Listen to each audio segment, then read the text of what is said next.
নমস্কার, বাংলা বাজারে সবাইকে স্বাগত। আমি অনিকেত চট্টোপাধ্যায়। শুরু করছি আজকের মতামত। আজকের শীর্ষক বিজেপির শেষের শুরু বিহার থেকে।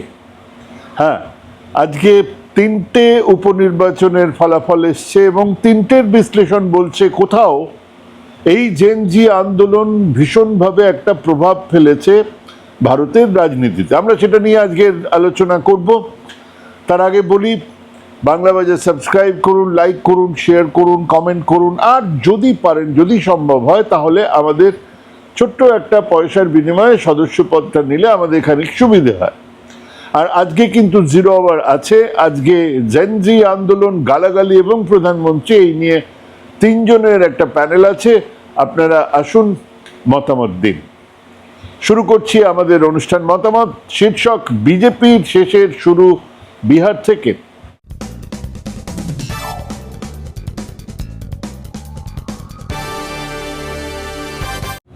হ্যাঁ, একেই উল্টো গিনতি বলে।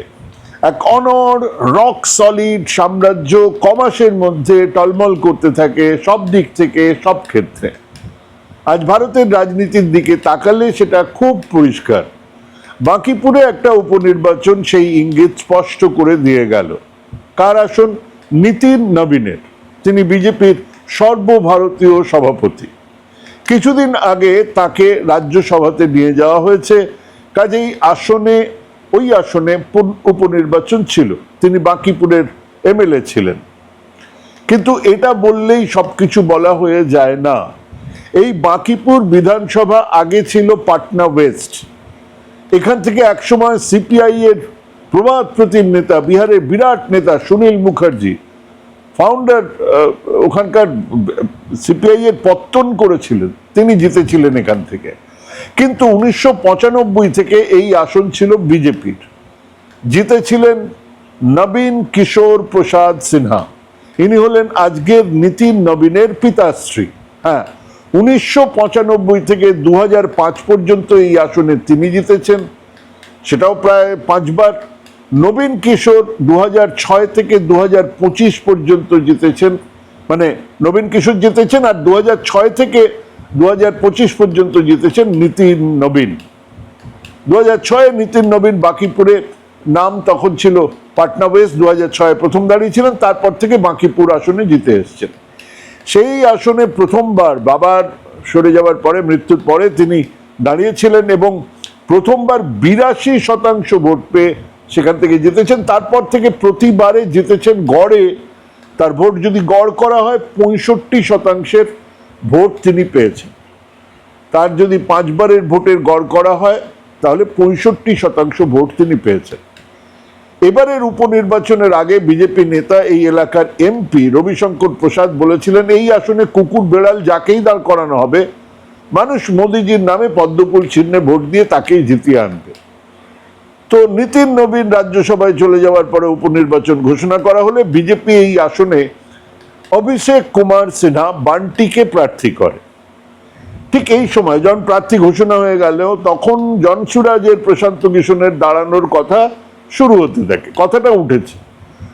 তড়িঘড়ি নমিনেশন দেবার পরেও জমা করে দিয়েছিলেন, কিন্তু সেই বান্টিকে সরিয়ে দিয়ে বিজেপি এবার আনলেন নীরজ কুমার সিনহা। অর্থাৎ ভাবুন একবার, নীতিন নবীন জাতীয় সভাপতির আসন বাঁকিপুর, সেখানে একজনকে প্রার্থী করা হলো।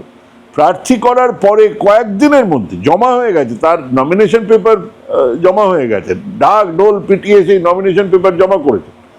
তারপরে তাকে সরিয়ে নীরজ কুমার সিনহাকে সেখানে প্রার্থী ঘোষণা করা হলো। কেন করা হলো? আসলে অভিষেক সিনহার বাবা, মানে ওই বান্টি, তার বাবা চারা ঘোটালার অন্যতম আসামি হিসেবে দোষী সাব্যস্ত হয়েছিলেন। কাজেই প্রশান্ত কিশোরের সামনে স্বচ্ছ ভাবমূর্তির একজনের দরকার ছিল, সেই জন্য নীরজ কুমার সিনহাকে প্রার্থী করা হলো। মানে প্রথমেই ব্যাপারটাকে বিজেপি নিজেরাই তারা ঘেঁটে দিয়েছে।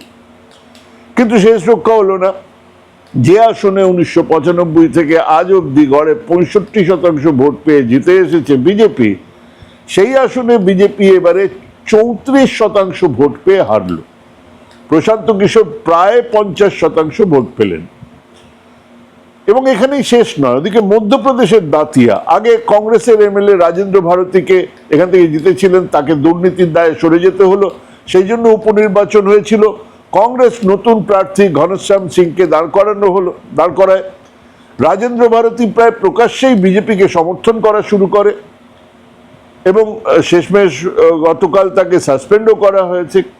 নির্বাচন মানে গণনার আগের দিনে তাকে সাসপেন্ড করা হয়েছে, কিন্তু তারপরেও গতবারে কংগ্রেস 5% ভোটে জিতেছিল, এবারে ওই আসনে আজাদ সমাজবাদী পার্টি কাঁচিরামের একজন তাগড়া প্রার্থী অনেক ভোট কাড়ার পরেও প্রায় 8% বেশি ভোটে হারিয়েছে বিজেপিকে কংগ্রেস। হ্যাঁ, এখানেও কিন্তু বিজেপির ভোট 5% বেশি কমেছে, অর্থাৎ হেরেছে তো বটেই, 5% বেশি ভোটও কমেছে।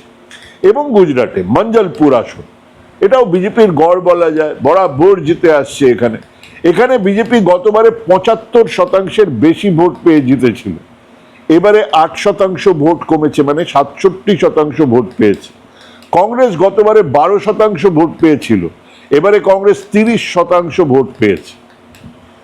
মানে কেবলমাত্র বাঁকিপুরের জয় নয়, বাঁকিপুরে তো একটা বিরাট জয়, সেখানে তো 65% ভোটে যারা জিততো সে এবারে 34% ভোট পেয়েছে, মানে 30% ভোট, 30%-এর বেশি ভোট কম পেয়েছে, তার ক্ষয় হয়েছে, সেটা তো একটা গেল। মধ্যপ্রদেশে তার ক্ষয় হয়েছে, এমনকি গুজরাট, সেখানেও 8% মতন ভোট কমেছে। জেনজির আন্দোলনের পরে সারা দেশে এটাই ছিল প্রথম লিটমাস টেস্ট, প্রথম টাটকা সার্ভে, একটা বড় স্যাম্পল সার্ভে। দেখা গেল একটা আন্দোলনের প্রথম পর্যায়ে ধাক্কায় বিহারে 30%, গুজরাটে 8%, মধ্যপ্রদেশে 5% কম ভোট পেয়েছে বিজেপি। হ্যাঁ, এটাকেই বলছি শেষের শুরু। যারা ভুলে গেছেন তারা মনে করুন 2009-এ হঠাৎ বাম জমানার মধ্য গগনে মদন মিত্র জিতে গেলেন বিষ্ণুপুর উপনির্বাচন। হ্যাঁ, সেটাই ছিল বামেদের নির্বাচনী পতনের শুরুয়াত, সেটাই ছিল ইঙ্গিত। এবারেও এই 3 উপনির্বাচন বিজেপির অশ্বমেধের ঘোড়াকে থামিয়ে দিয়ে জানিয়ে দিল যে ক্ষয় রোগ ধরেছে, আর সেই ক্ষয় একেবারে হৃৎপিণ্ডে, মধ্য ভারতে। কেন? 2025-এ মাত্র কমাস আগে যে আসনে নীতিন নবীন 60% ভোট পেলেন, তারপর তিনি এখন বিজেপির জাতীয় সভাপতি, তার আসনে পূর্ণ শক্তি নিয়োজিত করেছিল বিজেপি। সবকিছু, সাম দাম দণ্ড ভেদ, বিজেপি নির্বাচনের কি করে কি করে না সবাই জানে। আরজেডির ক্যান্ডিডেট ছিল, তারপরেও 34% ভোট পেয়ে এই হার সাফ বলে দেয় এক জেনজিদের আন্দোলন বিরাট প্রভাব ফেলেছে। হ্যাঁ, বিজেপির ভুল স্ট্র্যাটেজি, বা বলা ভালো এক অসম্ভব ওভার এস্টিমেশন, নিজেদের ক্ষমতা সম্পর্কে এক অগাধ বিশ্বাস। পাণ্ডবরা না 5 ভাইয়ের জন্য 5টা গ্রাম চেয়েছিলেন, না যুধিষ্ঠির রাজ্য চাননি, যুদ্ধ চাননি, 5টা গ্রাম, 5টা ভাইয়ের জন্য। দুর্যোধন তা দিতে অস্বীকার করে, শুরু হয় কুরুক্ষেত্র, মুছে যায় কৌরবেরা। নিজেকে, নিজের ক্ষমতাকে চূড়ান্ত বলে ভাবা এক অভ্রভেদী রথে চড়ে এক সর্বগ্রাসী আকাঙ্ক্ষা বহু শাসকের শেষের কারণ হয়েছে। ছাত্ররা কি চেয়েছিল? পরীক্ষার পেপার লিক হচ্ছে, শিক্ষা ব্যবস্থাকে ঢেলে সাজানো হোক, সাজানো দরকার, আর যিনি আছেন মাথায় প্রতীকীভাবে তার পদত্যাগ। খুব সাধারণ আর স্বাভাবিক এক দাবি, শুরুতেই আলোচনা করা যেত, শুরুতেই একটা পদত্যাগ করালে আলোচনা শুরু হয়ে যেত। সি ভোটারের একটা সার্ভে বলছে 5 জন এনডিএর ভোটার, 5 জন এনডিএ, যারা এনডিএ কে ভোট দিতেন, তাদের 2 জন মনে করেন যে এই পেপার লিক নিয়ে সরকার যা করেছেন তা যথেষ্ট নয়। মানে এই যে 30% ভোট কমেছে বিজেপির, সেটা তো বিজেপির ভোট ছিল, কিন্তু সরকার আলোচনাকে মাথা নোয়ানো বলে ভাবে। আর একটা ইতিহাস বলি, সেটাও ছিল জুলাই মাস, 26শে জুলাই 1876, সুরেন বাণিজ্যে কলকাতায় ইন্ডিয়ান অ্যাসোসিয়েশন গড়ে তুললেন। কেন গড়েছিলেন? ইংরেজরা ইন্ডিয়ান সিভিল সার্ভিসের পরীক্ষায় বয়স 21 থেকে সবার অলক্ষ্যে 19-এ নামিয়ে আনলো। 21 থেকে 19 সিভিল সার্ভিস, আইসিএস এর। মানে ভারতের উচ্চবিত্ত, উচ্চ মধ্যবিত্ত পরিবারের সেই সমস্ত আইসিএস হবার আকাঙ্ক্ষা নিয়ে যে যুবকরা পড়াশুনো করছিল, তাদেরকে এক কোপে বাদ দিয়ে দেওয়া হলো। তারা বুঝতে পারলেন তাদের ভবিষ্যৎ অন্ধকার। মানে একটা বিশাল সংখ্যক ছাত্র বুঝতে পারলেন যে আমরা কি করে 19-এ, কি করে আমাদের সেই সময় শিক্ষা ব্যবস্থাতে 19-এ কারোর পক্ষেই আইসিএস দেওয়া সম্ভব ছিল। সেই সময় খেয়াল করে দেখুন, ভারতের উচ্চবিত্ত, সেই সময় পর্যন্ত উচ্চবিত্ত, উচ্চ মধ্যবিত্ত সমাজে ইংরেজদের বিরুদ্ধে তেমন বিরাট ঘৃণা বা ক্ষোভ নেই 1876। তাদের আকাঙ্ক্ষা ছিল ইংরেজ প্রশাসনে যোগ দেবার, দেশের কাজ করার, কিন্তু সেই তারা হঠাৎ দেখলো রাস্তা বন্ধ। সেই ক্ষোভের নেতৃত্ব দিলেন সুরেন ব্যানার্জি। সারা দেশে তিনি ঘুরলেন, এই দাবি নিয়ে সেই সমস্ত মেধাবী ছেলেদের সঙ্গে প্রতিবাদে সামিল হলেন, ব্রিটিশদের সঙ্গে কথা বলার চেষ্টা করলেন। একইভাবে শিক্ষা, এই আপনারা পরীক্ষার এইটাকে ঠিক করুন, সামান্য ব্যাপার ছিল, কিন্তু ব্রিটিশরা সেদিন শোনেনি। আর সেই সময় থেকে দেশের উচ্চবিত্ত, উচ্চ মধ্যবিত্ত সমাজের যুবকেরা ব্রিটিশ বিরোধী হয়ে ওঠেন, বিভিন্ন বিপ্লবী দলে যোগ দিতে থাকেন। এই মেধাবী ছাত্র যুবকেরা, হ্যাঁ কংগ্রেসেও তারা যোগ দিয়েছেন, এই মেধাবী ছাত্ররা, হ্যাঁ এরা শেষ দিন পর্যন্ত ব্রিটিশ সাম্রাজ্যের পতনের এক বড় কারণ ছিলেন, কারণ এরাই ছিলেন সে যুগের ইনফ্লুয়েন্সিয়াল। গ্রামে, মফস্বলে, শহরের মেধাবী ছাত্র যুবক যাদের পেছনে জড়ো হতেন সাধারণ মানুষ, একেবারে সেই ভুল একবার নয় বারবার ক্ষমতায় বসে থাকা শাসকেরা করে। আর এক পাহাড় প্রমাণ ইগো যখন ভাঙে তখন তারা ভুলুণ্ঠিত। সেই শুরুতেই বলেছিলাম, ককরোচ জনতা পার্টির এই আন্দোলন ব্যবস্থা বদলে দেবে না। এই আন্দোলনের ফলে একদিন এই বাংলাদেশ বা শ্রীলঙ্কা বা নেপালের স্বপ্ন যারা দেখছেন, তারা ভারতীয় সংসদীয় গণতন্ত্রের শেকড়ের খবরই রাখেন না। কিন্তু এই বিরাট ছাত্র যুবদের আন্দোলন উত্তর ভারতের সমাজে ছড়িয়েছে এক বিজেপি বিদ্বেষ, বিজেপি শাসনের ওপরে এক অনাস্থা ছড়িয়েছে সর্বত্র। আর সেই অনাস্থা ভোটে বিজেপি বিরোধীদের বিরাটভাবেই সাহায্য করবে। সেই অনাস্থা ভোট অর্থাৎ বিজেপিকে চাইছি না, সেটা বিরোধীদের সাহায্য করবে। হ্যাঁ, ভাবিনি এত তাড়াতাড়ি এক যুব বিদ্রোহ গড়ে উঠবে, আমরা ভাবিনি। আমরা জেনজি সম্পর্কে এত আশা আমাদের ছিল না, আর তা এরকম ব্যাপক আকার ধারণ করবে সেটাও ভাবিনি। এবং এটাও ভাবিনি যে সেই বিদ্রোহের এমন চটজলদি পরিণাম আমরা দেখতে পাবো। আমি ভেবেছিলাম এক কাটে কাটাক্কার হবে, বাঁকিপুরে শেষমেশ ওই আরজেডির ভোট কাটাকুটির ফলে লড়াইটা বিজেপির আয়ত্তে চলে যাবে। হলো কি, মাত্র একটা রাউন্ডে বিজেপি উল্লেখযোগ্যভাবে এগিয়ে, বাকি তিনটে রাউন্ডে সামান্য সামান্য ভোটে এগিয়ে আছে বিজেপি। 27টা রাউন্ডের প্রতিটাতে বিজেপি হেরেছে।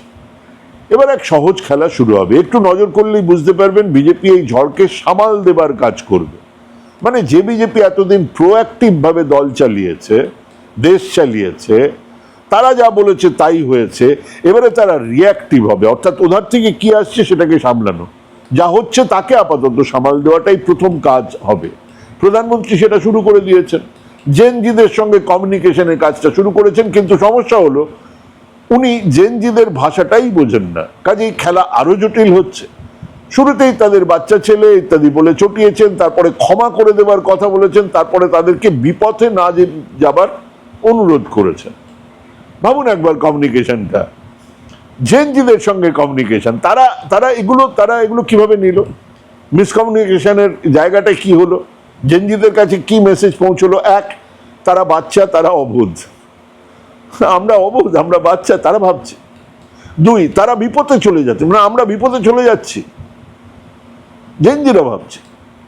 আর 3 নম্বর, তারা ভুল করেছে এবং প্রধানমন্ত্রী তাদের ক্ষমা করে দিয়েছে। যা বাবা, তারা মার খেলো, তারা বসে থাকলো, এতদিন ধরে অনশন করলো, তাদের ঘরের গিয়ে গিয়ে হুমকি দিচ্ছে, তাদেরকে প্রধানমন্ত্রী ক্ষমা করে দিচ্ছে। কমিউনিকেশনের সমস্ত শর্ত ভেঙে এরকম এক মনোলোগ আদতে বুমেরাং হয়েছে। দুই, বিজেপির মধ্যে মোদি শাহ বিরোধী লবি সক্রিয় হয়ে উঠছে। হ্যাঁ, তারা এতদিন বিভিন্ন কারণে মুখ বুঝেছিলেন, যারা মুখ খুলবেন। প্রশ্ন তো উঠবেই, কেমন জাতীয় সভাপতি যিনি নিজের আসনটুকু ধরে রাখতে পারেন না।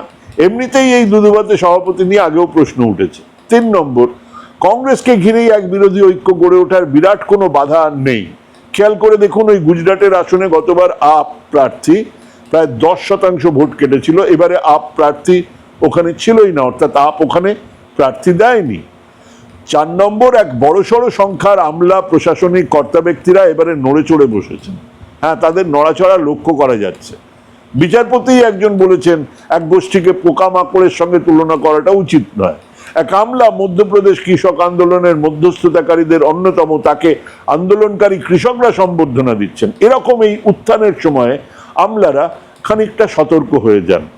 5, সংবাদপত্রের আকাশে কেমন যেন টকটক গন্ধ। না, টিভিতে নয়, কিন্তু ইংরেজি আর হিন্দি নিউজ পেপারে খবর ছাপা শুরু হয়েছে ঘাপলা বেরিয়ে আসছে, কেনা জানে তারাই হলেন সর্বশ্রেষ্ঠ হাওয়া মোরগ। 6, কিছু শিল্পপতিরা এই সুযোগকে হাতছাড়া করবেন না বলেই হাত বাড়াচ্ছেন বিরোধী দলগুলোর দিকে। 7, প্রশান্ত কিশোরের ম্যাজিক দেখানো এখনো বাকি, এবার সেই খেলাও শুরু হবে। 8, দলবদলের যে খেলা চলছিল সেই খেলা কিছুটা হলেও থমকাবে, আর বিজেপির দুটো মূল শরিক দলের ওপর বিজেপিকে আরো বেশি, অনেক বেশি নির্ভর করতে হবে। সব মিলিয়ে জেনজিদের আন্দোলনের পরে এই 3টে উপনির্বাচন অন্তত এটুকু তো সাফ বলে দিয়ে গেল যে অনড় এক রথের ঘোড়া থমকে দাঁড়িয়েছে। সমস্ত সিমটম যা যা দেখতে পাচ্ছি, সেই সিমটমগুলো বলছে, ইঙ্গিত দিচ্ছে এক উল্টা গিনতি শুরু হয়ে গেছে। এখন দেখার সেই চাকাকে আবার বিজেপি কিভাবে সামনের দিকে নিয়ে যাবার চেষ্টা করে। ভাবুন ভাবুন ভাবুন, ভাবতে থাকুন, বাবা প্র্যাকটিস করুন। ভালো থাকবেন, সুস্থ থাকবেন। আজকে এখানেই শেষ করছি। নমস্কার।